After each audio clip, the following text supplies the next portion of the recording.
నమస్తే ఫ్రెండ్స్, నేను మీ రామలక్ష్మి. వెల్కమ్ టు రామలక్ష్మి వంటిల్లు. ఈరోజు స్పైసీగా, టేస్టీగా, క్రిస్పీగా చేప ముక్కలు ఫ్రై చేసి చూపించబోతున్నానండి. ఎప్పుడు ఒకేలాంటి ప్రాసెస్తో కాకుండా నేను చూపించిన విధంగా ఒక్కసారి మీరు కూడా చేసి చూడండి. చూస్తుంటేనే నోరూరేలా, అప్పటికప్పుడు చేసుకొని తినేయాలి అనిపించేలా రుచికరమైన వంటలను చేసి చూపిస్తానండి. ఛానల్ని సబ్స్క్రైబ్ చేసుకుని పక్కనే ఉన్న గంట సింబల్ని టచ్ చేయండి. నేను రెసిపీ పోస్ట్ చేసిన వెంటనే మీ ఫోన్కి నోటిఫికేషన్ వస్తుంది. ఓపెన్ చేసి చూసి మీరు కూడా కుక్ చేసి ఇంట్లో అందరికీ సర్వ్ చేసి వారందరూ అందించే పొగడ్తలకు పొంగిపోతారని ఆశిస్తూ ఈరోజు రెసిపీలోకి వెళ్ళిపోదాం. చేప ముక్కల్ని శుభ్రంగా సాల్ట్ వాటర్తో బాగా కడిగి వాటర్ అన్నీ తీసి వెడల్పుగా ఉన్న గిన్నెలోకి వేసుకోండి. రెసిపీ మొత్తం లాస్ట్ వరకు చూడండి, మధ్య మధ్యలో స్కిప్ చేయకుండా చూడండి. మసాలా దినుసులు చూపిస్తున్నాను. మిక్సీ జార్ తీసుకుని ఒక 10 వెల్లుల్లి రెబ్బలు తీసుకోండి, పొట్టు తీసినవి. అలాగే ఒక పెద్ద అల్లం ముక్క తీసుకోండి. నేను వీడియోలో చూపిస్తున్నంత క్వాంటిటీలో తీసుకోండి. అల్లం వెల్లుల్లి అనేది ఎక్కువగానే వేసుకుంటే ఫ్రైకి టేస్ట్ అనేది బాగా వస్తుందండి. అల్లంని చిన్న చిన్న ముక్కలుగా చేసుకుని జార్లో వేసుకుందాం. ఇలా వేసుకున్నాం కదా, ఇప్పుడు టేస్ట్కి సరిపడా సాల్ట్ అండి. 1 టీ స్పూన్ సాల్ట్ వేసుకోవాలి. అలాగే 3 టీ స్పూన్లు కారం వేసుకోవాలి. టీ స్పూన్ అంటే చిన్నది కదా, టీ స్పూన్తో 3 స్పూన్లు చూపిస్తున్నాను. అలాగే 1/2 టీ స్పూన్ మిరియాలు వేసుకోండి. 1 టీ స్పూన్ నిండా జీలకర్ర వేసుకోండి. 2 టీ స్పూన్లు ధనియాలు వేసుకోండి. శుభ్రంగా కడిగి పెట్టుకున్న కొత్తిమీర, అలాగే ఉల్లిబొందు అండి, స్ప్రింగ్ ఆనియన్స్ అంటాం కదా, ఉల్లిబొందు కూడా తీసుకోండి. శుభ్రంగా కడుక్కుని ఇసుక అనేది ఏమీ లేకుండా తీసుకుని అలా వేసుకోండి. ఇలా 1 అరకప్పు ఉల్లిబొందు, 1 అరకప్పు కొత్తిమీర రెబ్బలు కూడా వేసుకోండి. కాడలతో సహా వేసుకోండి, ఎందుకంటే మనం గ్రైండ్ చేయబోతున్నాం కదా. కాడలు అనేవి కూడా మనకి హెల్త్కి చాలా మంచిదండి. దానిలో ఫైబర్ కంటెంట్ అనేది ఎక్కువగా ఉంటుంది. డైజెషన్ ప్రాబ్లమ్స్ ఏమీ రాకుండా చక్కగా ఫుడ్ అనేది ఈజీగా అరుగుతుంది. ఆ కాడలతో సహా మనం మిక్సీ జార్లో వేసేసుకుందాం. దీనిని బరకగా గ్రైండ్ చేసుకుందామండి. వాటర్ అనేవి అస్సలు ఏమి యాడ్ చేయొద్దు. ఇలా పొడి ఇంగ్రీడియంట్స్ మాత్రమే గ్రైండ్ చేసుకుని తీసుకొద్దాం. ఇలా బరకగా ఉంది కదా, వాటర్ అనేవి లేకుండా గ్రైండ్ చేసుకున్న తర్వాత 1 కోడిగుడ్డు తీసుకోండి. ఎగ్ తీసుకుని బీట్ చేసుకుని అలా ఎగ్ని వేసేసుకోండి.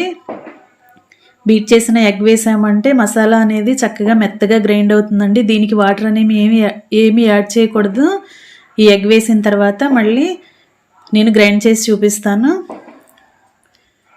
చూడండి, ఇలా దినుసులు అనేవి చక్కగా సాఫ్ట్గా గ్రైండ్ అయిపోయాయి. మొత్తం కూడా చక్కగా మెత్తగా నలిగింది కదా. ఇలా తీసుకున్న తర్వాత 1/2 టేబుల్ స్పూన్ కార్న్ఫ్లోర్ వేసుకోండి. కార్న్ఫ్లోర్ అనేది ఎక్కువగా వేసుకుంటే మరీ క్రిస్పీగా వచ్చేస్తుందండి. చేప ముక్క అనేది మరీ తింటుంటే మరీ గట్టిగా అనిపిస్తుంది. అందుకే కొంచెంగా వేసుకోండి, బైండింగ్ కోసం మాత్రమే. మసాలా అంతా కూడా చేపకు పట్టించడానికి ఈ కార్న్ఫ్లోర్ అనేది వాడతాం. కార్న్ఫ్లోర్ ప్లేస్లో బియ్యం పిండి అయినా యూజ్ చేసుకోండి. ఇప్పుడు ఈ పేస్ట్ అంతా కూడా గిన్నెలో వేసేసుకుని చేప ముక్కలకి పట్టిద్దామండి. ఫ్రెండ్స్, ఇలా మీరు కనుక ఒకసారి ట్రై చేశారంటే మీకు కూడా ఖచ్చితంగా నచ్చుతుందండి. టేస్ట్ అనేది చాలా చాలా బాగుంటుంది. చక్కగా స్పైసీగా, టేస్టీగా, కమ్మగా అనిపిస్తుందండి. ఇలా చేశారంటే చిన్నపిల్లల నుంచి పెద్దవారి వరకు కూడా చక్కగా ఇష్టంగా ఎంజాయ్ చేస్తూ తింటారు. ఎప్పుడు మనం ఒకే టేస్ట్తో కాకుండా ఇలా డిఫరెంట్గా కొత్తిమీర, ఉల్లిబొందు కూడా మిక్సీ జార్లో వేసి గ్రైండ్ చేసి, అలాగే కోడిగుడ్డుతో మనం గ్రైండ్ చేసాం కదా, ఆ టేస్ట్ అనేది చాలా చాలా బాగుంటుందండి. మనం ముక్కని ఫ్రై చేస్తున్నప్పుడు ఎగ్ స్మెల్ అనేది చక్కగా వస్తుంది. కమ్మటి వాసనతో, టేస్ట్తో చేప ఫ్రై అనేది చాలా చాలా బాగుంటుంది. మీరు కూడా ఖచ్చితంగా ఇలా ట్రై చేసి ఫ్యామిలీకి సర్వ్ చేయండి. ఇలా ముక్కలంతటికీ కూడా మనం గ్రైండ్ చేసుకున్న పేస్ట్ని పట్టించాం కదా, ఇలా చక్కగా ఎక్కడా కూడా పొడి అనేది లేకుండా ముక్కలకి మొత్తానికి కూడా మసాలా పేస్ట్ అనేది అప్లై చేయాలి. ఇది 1 అరగంట సేపు నానబెట్టుకుందామండి. నానబెడితే మసాలా అంతా కూడా చేపలకి బాగా పడుతుంది, ముక్కలకి బాగా పడుతుంది. 1 అరగంట తర్వాత స్టవ్ వెలిగించుకొని పెనం పెట్టుకుని 2 గరిటెల ఆయిల్ పోసుకోండి. వీటిని కళాయిలో కూడా డీప్ ఫ్రైకి సరిపడా ఆయిల్ పోసుకుని ఫ్రై చేసుకోవచ్చండి. కానీ ఎక్కువగా ఆయిల్ యూజ్ చేయకుండా ఇలా పెనం మీద కూడా, మనం దోశ పెనం మీద కూడా చేసుకోవచ్చు. 2 గరిటెల ఆయిల్ పోసాం కదా, ఆయిల్ బాగా కాగిన తర్వాత పెనానికి సరిపడా ముక్కల్ని పేర్చుకుని స్లోగా అలా పెట్టుకోండి.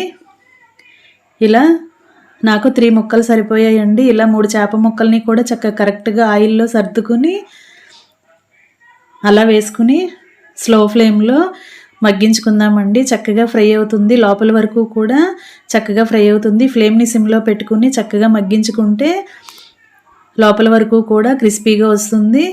మూత పెట్టుకుని 5 మినిట్స్కి ఒకసారి తీసుకుని చూసుకుంటూ ఫ్రై చేసుకోవాలండి.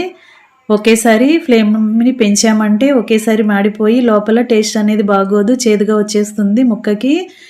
ముక్కకి టేస్ట్ అనేది చేదుగా వచ్చేస్తుంది. కొంచెంగా అడుగున ఫ్రై అయిన తర్వాత ముక్కల్ని వెనక వైపు కూడా టర్న్ చేసుకుని అలా ఫ్రై చేసుకోండి. 2 వైపులా కూడా కరెక్ట్గా ఫ్రై చేసుకోండి. ఈవెన్గా కరెక్ట్గా ఫ్రై అయిన తర్వాత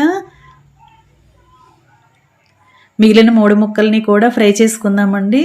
ఇవి తీసిన తర్వాత ఆయిల్ అనేది ఎక్కువగా పొయ్యక్కర్లేదండి. ఇలా 2 గరిటెల ఆయిల్తో చక్కగా ఈజీగా క్రిస్పీగా ఫ్రై చేసేసుకోవచ్చండి.